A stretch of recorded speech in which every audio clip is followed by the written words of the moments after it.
Ito ang tunay na storya ni Kenneth Blessed Tang. Siya'y isang nakakaawang nilalang. Hindi ko nga malaman kung ba't nabaliw tong taong to eh. Siguro dahil nalulong sa bisyo, alak, sigarilyo, nasilaw sa pera. One time, dumating yung karma niya. Nagkaroon siya ng kanser sa bituka. Bumagsak ang pangangatawan ni Kenneth na muntik na niyang ikamatay. Ba't di pa namatay? Sana nga eh. Unti-unti nang nawala lahat ng mga kaibigan niya dahil sa kasamaan na ginawa niya. Ngayon, lagi niya nalang kinakausap ang alaga niyang rabbit sa terrace nila. Na parang baliw, na parang may sayad, at parang buwang. Nakakaawa. Yan ang tunay na storya ni Blessed Tang.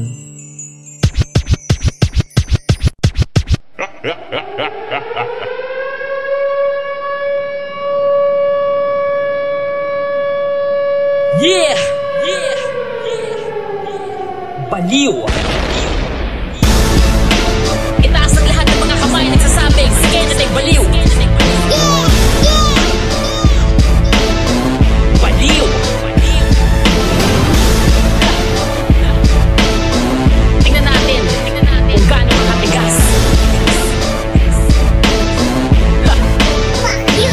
Ano ang sinasabi mo?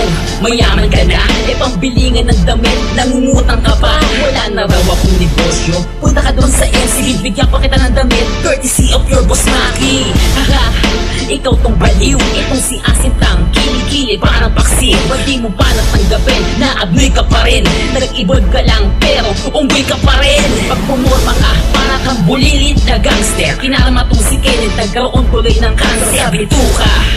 Itong si Bugok, kaya pag uminom pa to ng alak, siguradong tigok. Ikaw yung rapper na mahilig magdala ng BP. Hina-high blood kasi, tapos di ba may sakit ka pa na TB? Ito ang tunay na storya, wag mo nang itanggi. Kung nahihirapan ka, ba't di ka na lang magbigti? Ito ang tunay na istorya, wag mo nang itanggi. Kung nahihirapan ka, ba't di ka na lang magbigti? Abnoy, abnoy, abnoy, abnoy. Ito ang tunay na istorya na ikaw ay baliw. Tingnan mo, nagpaksal ka pa sa kamukha ni Shaquille. Abnoy, abnoy, abnoy, abnoy.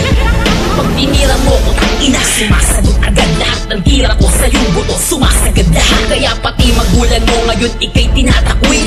Mismo nanay mo sinasabihan kang baliw. Praning, may sayad ka talaga sa utak. Ang cute mo palang tingnan pag ilong mo ay merong bulak. Diba ikaw ay tulak, lakas mo pang bumatak. Kahit magka-studio ka, wala kang mahahatak. Pulul sa hasin, ikay inidyapuera.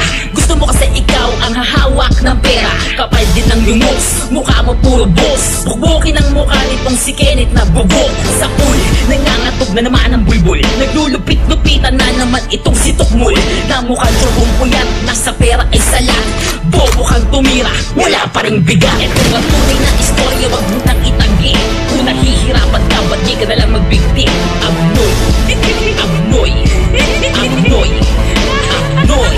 Ito ang tunay na istorya na ikaw ay baliw. Tingnan mo, nagpaksal ka pa sa kamukha ni Shaquille. Abnoy, abnoy, abnoy, abnoy.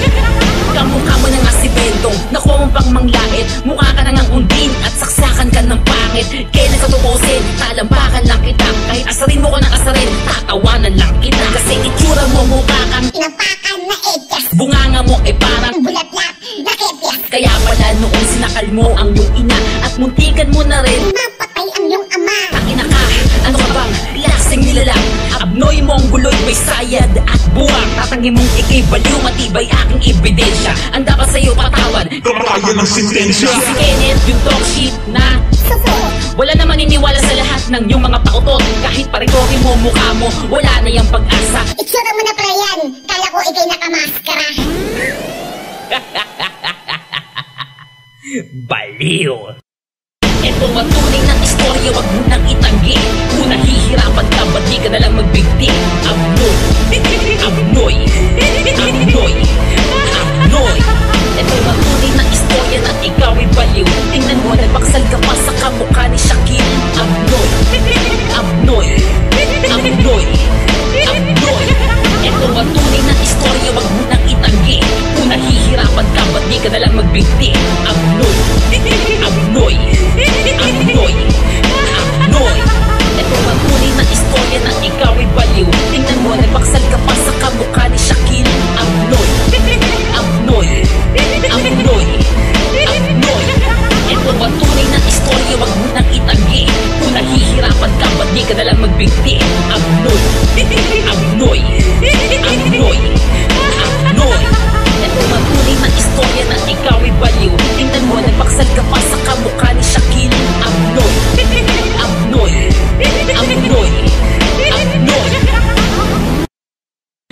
Abnoy.